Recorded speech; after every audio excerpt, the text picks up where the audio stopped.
Trong lịch sử tình báo thế giới, chưa có người phụ nữ nào nắm giữ nhiều quyền lực sinh sát trong tay như bà. Và cũng chưa có ai phải mang theo xuống mồ một khối lượng bí mật khổng lồ và đau đớn đến thế.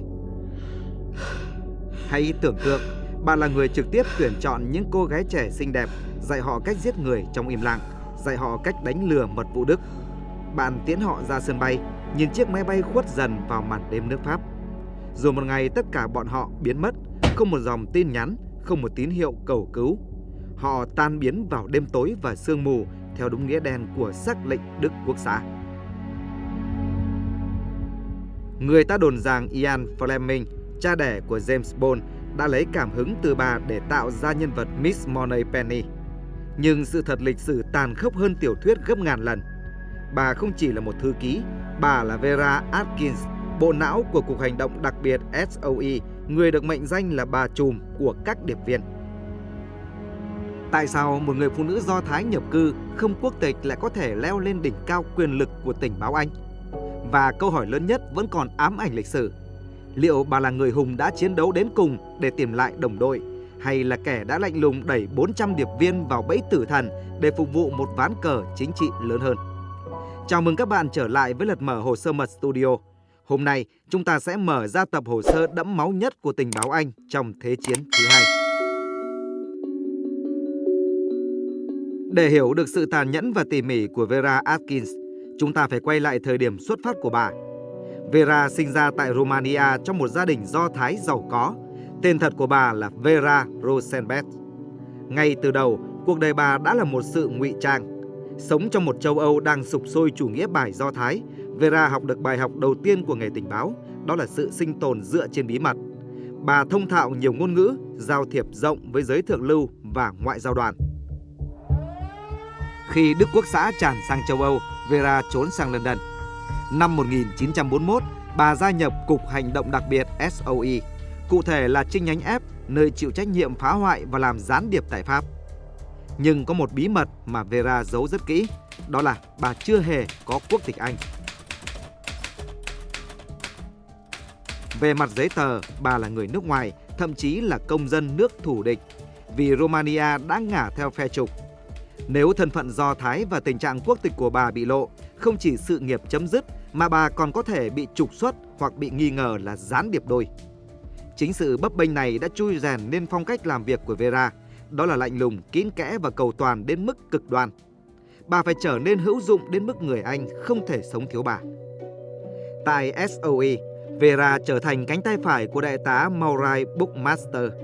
Nhiệm vụ của bà không phải là vạch ra chiến lược quân sự, mà là nhào nặn những người bình thường như y tá, nhà báo nội trợ trở thành những bóng ma. Quá trình huấn luyện điệp viên SOE chia làm 3 giai đoạn khắc nghiệt. Đầu tiên là kiểm tra thể lực và tâm lý, sau đó là sinh tồn vùng cao nguyên Scotland lạnh giá, nơi họ học cách giết người bằng tay không, sử dụng thuốc nổ và sống sót trong rừng rậm. Nhưng cửa ải cuối cùng, nơi Vera Atkins thực sự nắm quyền kiểm soát, là Bao Liều, hay còn gọi là trường học cho điệp viên. Tại Bao Liều, Vera dạy cho họ nghệ thuật hòa nhập. Bà biết rằng Gestapo không bắt bạn vì bạn bắn súng dở, chúng bắt bạn vì bạn đi đứng sai cách. Sự tỉ mỉ của Vera trở thành giai thoại. Trước khi một điệp viên lên đường, Vera sẽ thực hiện nghi thức kiểm tra cuối cùng. Bà soi từng đường kim mũi chỉ trên quần áo họ. Nếu một chiếc áo vest được may ở London, lớp lót bên trong sẽ khác với áo may ở Paris. Bà bắt họ cắt móng tay cho ngắn và bẩn đi, vì một người công dân Pháp thời chiến không thể có bàn tay được chăm sóc kỹ lưỡng. Bà thậm chí kiểm tra cả bụi trong túi quần. Nếu tìm thấy vụn thuốc lá Anh, bà sẽ bắt họ giặt sạch và thay bằng vụn thuốc lá đen của Pháp. Bà kiểm tra hàm răng của họ, bắt nhổ đi những vết chám của nha sĩ Anh để thay thế bằng vật liệu của Pháp. Bà tạo ra cho họ một cuộc đời giả, tên tuổi, cha mẹ, trường học thời thơ ấu, tất cả phải được thuộc nằm lòng. Bà thường xuyên đánh thức họ dậy giữa đêm, chiếu đèn vào mặt và hỏi dồn dập bằng tiếng Pháp để kiểm tra phản xạ. Nếu họ lỡ miệng chửi thề bằng tiếng Anh khi bị vấp ngã, họ sẽ bị loại ngay lập tức.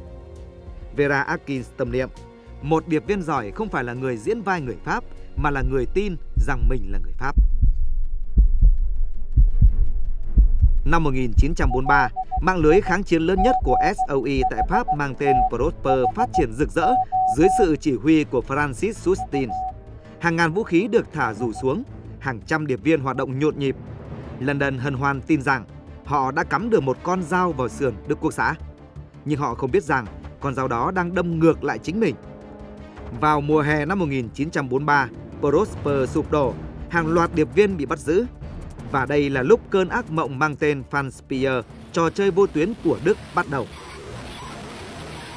Hans Kiefer, tên cáo già của Gestapo tại Paris, đã không xử bắn ngay các điệp viên bắt được.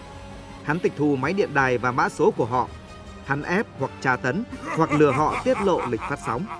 Sau đó lính Đức sẽ đóng giả các điệp viên này gửi tin nhắn về London.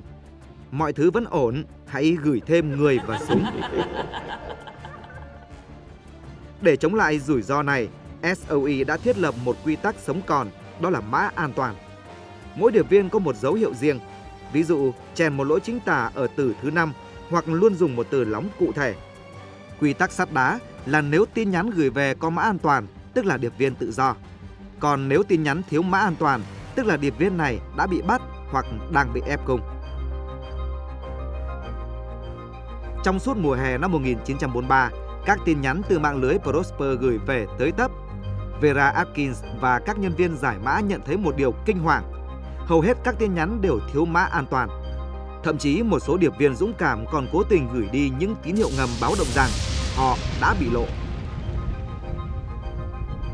Lẽ ra London phải cắt đứt liên lạc ngay lập tức. Nhưng không, Vera Atkins vẫn tiếp tục trả lời. Họ phản hồi lại các máy điện đài đang nằm trong tay Gestapo. Tồi tệ hơn, họ gửi thêm điệp viên mới, gửi thêm container vũ khí xuống đúng các tọa độ mà bóng ma bên kia yêu cầu. Kết quả là một cuộc thảm sát. Những cô gái chàng trai trẻ vừa nhảy dù chạm đất đã bị đèn pha xe tải Đức chiếu thẳng vào mặt. Họ bị còng tay trước khi kịp tháo dây dù. Hơn 400 điệp viên bị bắt tra tấn và đưa đến các trại tập trung. Mạng lưới Prosper bị xóa sổ hoàn toàn. Tại sao? Tại sao một Vera Atkins soi từng cái cúc áo lại bỏ qua những cảnh báo tử thần rõ ràng như vậy trên sóng vô tuyến? Đây là vết nhơ lớn nhất và cũng là bí ẩn lớn nhất trong hồ sơ của bà. Các nhà sử học đã đưa ra hai giả thuyết. Giả thuyết thứ nhất, sự kiêu ngạo và bất tài. Vera quá tự tin vào hệ thống của mình. Họ cho rằng các điệp viên bị hoảng loạn hoặc quên bài nên đã không chèn mã an toàn. Họ không tin Gestapo đủ thông minh để chơi trò Pfanspiel. Nhưng giả thuyết thứ hai đen tối và đáng sợ hơn nhiều. Để chuẩn bị cho cuộc đổ bộ đi đây, quân đồng minh cần lừa Hitler rằng họ sẽ tấn công vào Pas de Calais chứ không phải Normandy. London cần Đức Quốc xã tin rằng mạng lưới kháng chiến ở miền Bắc nước Pháp đang phát triển mạnh để dọn đường cho cuộc tấn công giả đó. Phải chăng Vera Atkins và cấp trên đã được lệnh nuôi mạng lưới Prosper để làm mồi nhử? Phải chăng họ chấp nhận hy sinh hàng trăm điệp viên của chính mình để Gestapo tin vào những thông tin giả mà họ cố tình bơm qua các máy điện đài bị lộ? Nếu giả thuyết này là đúng, thì Vera Atkins không chỉ là một người tuyển mộ, bà là người gác cổng địa ngục, người buộc phải im lặng nhìn đồng đội đi vào cửa tử để phục vụ đại cục. Một gánh nặng lương tâm khủng khiếp mà không người bình thường nào có thể chịu đựng nổi. Năm 1945, chiến tranh kết thúc, thế giới say sưa trong men say chiến thắng. SOE giải thể, mọi người muốn quên đi những ký ức đau buồn, nhưng Vera Atkins thì không. 118 điệp viên của chi nhánh F mất tích, không ai biết họ ở đâu. Gia đình họ gửi thư đến hỏi và SOE chỉ có thể trả lời bằng những thông báo chung chung. Mất tích khi làm nhiệm vụ. Vera không chấp nhận điều đó, bà tự phong cho mình nhiệm vụ cuối cùng là đi tìm họ dù sống hay chết. Với tư cách là một sĩ quan tình báo, bà đi khắp nước Đức hoang tàn. Bà tìm đến các trại tập trung vừa được giải phóng, lội qua những đống tro tàn, lục lọi trong những kho hồ sơ của Đức Quốc xã. Bà thẩm vấn những tên tội phạm chiến tranh, từ những tên lính canh tép diêu đến những chỉ huy cao cấp. Cuộc đối đầu giữa Vera Atkins và Hans Kiefer, kẻ thù cũ bên kia chiến tuyến, là một khoảnh khắc lịch sử. Kiefer, kẻ đã điều hành trò chơi vô tuyến, cuối cùng cũng phải khai ra sự thật. Hắn thừa nhận đã lừa được London. Lời khai của hắn như những nhát dao đâm vào tim Vera, xác nhận rằng sự nghi ngờ của bà, nỗi sợ hãi của bà là có thật. Bà đã bị lừa, hoặc là bà đã thất bại trong việc bảo vệ họ. Sự thật dần được phơi bày trần trụi và tàn khốc. Vera tìm ra dấu vết của 4 nữ điệp viên tại trại Nachtweiler Stuttgart. Họ bị tiêm thuốc độc phenol vào tim. Một nhân chứng kể lại rằng khi bị đưa vào lò thiêu, một cô gái vẫn còn cử động. Bà tìm ra Noor Inay Ad Khan, nàng công chúa Ấn Độ làm điệp viên, bị xích chân tay trong xả lim suốt 10 tháng, bị đánh đập dã man nhưng chưa từng khai ra một cái tên nào trước khi bị bắn vào đầu tại Đa Châu. Vera Atkins đã ghi chép lại tất cả. Bà không bỏ sót một chi tiết nào dù là rùng rợn nhất. Bà làm giấy chứng từ cho từng người. Bà viết thư cho từng gia đình, kể cho họ nghe con cái họ đã dũng cảm như thế nào và giây phút cuối cùng. Sau chiến tranh, Vera Atkins lui về ở ẩn. Bà sống một cuộc đời lặng lẽ, không chồng con. Mãi đến năm 1997, khi đã gần đất xa trời, bà mới được trao tặng huân chương CBE, một sự ghi nhận muộn màng cho những cống hiến thầm lặng.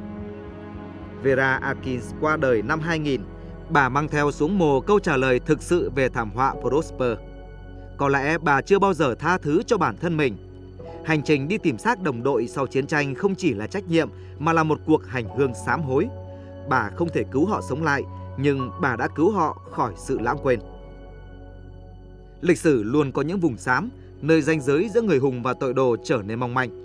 Vera Atkins là một người phụ nữ vĩ đại nhưng cũng là một nhân vật bi kịch của thời đại. Đằng sau những chiến công hào hùng trong sách sử luôn là những cái giá phải trả bằng máu, nước mắt và cả sự dằn vặt suốt một đời người. Cảm ơn các bạn đã lắng nghe câu chuyện đầy ám ảnh này. Bạn nghĩ Vera Atkins đáng thương hay là đáng trách? Hãy chia sẻ suy nghĩ của bạn ở phần bình luận. Đừng quên like và đăng ký kênh Lật Mở Hồ Sơ Mật Studio để tiếp tục khám phá những bí ẩn lịch sử chưa từng được công bố.